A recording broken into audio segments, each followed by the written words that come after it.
জানুয়ারির প্রথম দিকে একটা বড় আইন অমান্য কলকাতাতে করার আমাদের যোজনা আছে এবং সম্ভবত জানুয়ারির শেষে বা ফেব্রুয়ারির প্রথমেতে ব্রিগেড কার্যক্রম করার একটা যোজনা চলছে।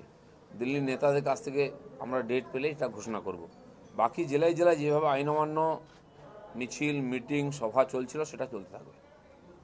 তারপরে আমাদের একজন যুবকর্মীকে হত্যা করা হয়, তার প্রতিবাদে আন্দোলন হয়েছে। সেই আন্দোলনে কিছু ধাক্কাধাক্কি হয়েছে, যেটা হয়ে থাকে, উত্তেজিত জনতা করে। তার পরিপ্রেক্ষিতে পুলিশ এখন রোলার চালানো শুরু করে দিয়েছে। কালকে রাত ভর এখানে তল্লাশি হয়েছে, জেলাভর। আমি ছিলাম, সব খবর আমার কাছে এসেছে। খুবই দুর্ভাগ্যজনক। পুলিশ যে ধরনের বিজেপিকে আটকাবার জন্য পুরো শক্তি লাগিয়ে দিয়েছে। টিএমসির কাছে মনে হচ্ছে আর কোনো রাস্তা নেই পুলিশ ছাড়া। একদিন গুন্ডারা করতো, গুন্ডারা ভয়ে আসছে না, এখন পুলিশকে এগিয়ে দেওয়া হচ্ছে যাতে পুলিশের সঙ্গে আমাদের সংঘর্ষ হয়। আর সেই সংঘর্ষকে কেন্দ্র করে একাধিক কার্যকর্তাকে অ্যারেস্ট করা হচ্ছে। তো আমার জানা নেই কী হবে, এটা আরও আগে বাড়বে কিনা। কিন্তু ওনারা যদি মনে করে থাকেন যে গায়ের জোরে বিজেপিকে আটকাবেন, তাহলে ভুল করছেন।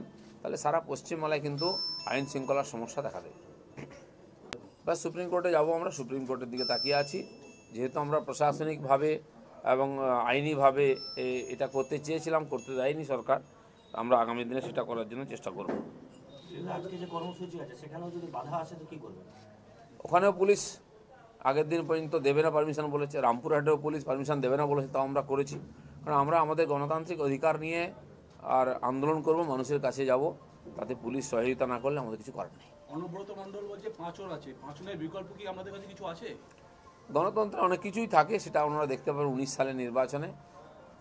উল্টাপাল্টা বলে চমক দিয়ে বেশি দিন কোনো রাজনীতি চলে না। যদি এখনো আমাদের স্টিং নিউজ চ্যানেলটি সাবস্ক্রাইব না করে থাকেন তাহলে এক্ষুনি সাবস্ক্রাইব করুন আর বেল আইকনটি ক্লিক করুন। পেয়ে যান সব খবরের দ্রুত ভিডিও আপডেট।